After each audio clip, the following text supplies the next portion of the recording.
The last card that we're going to cover from the formation deck is actually the Battlefield Event Friction card. This card is actually an optional card and does not need to be included in your formation deck unless you want to. If you're playing solitaire, you can decide on your own, or if you're playing against an opponent, between the two of you decide whether or not you'd like to include the Event Friction card or not.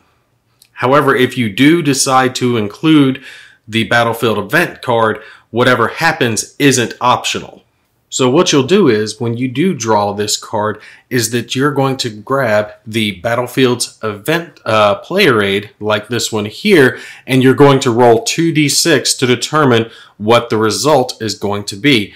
On a 2 to 6 or an 8 to 12, you'll just read off the results and apply them as normally. But if you roll a 7, then you're actually going to flip to the backside of the player aid, and this opens up a whole other chart that you're going to roll another 2d6 to determine what happens. On both of these charts, it's going to tell you which side's affected, which could be just one side, or it could be global, as in both sides that are affected, like if the weather is changed, as an example.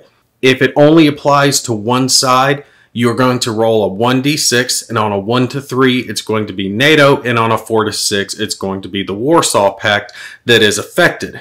Now, some events are going to be listed down as if possible, meaning that if the conditions required to make the event happen aren't in effect, then you're just going to treat it as a no effect.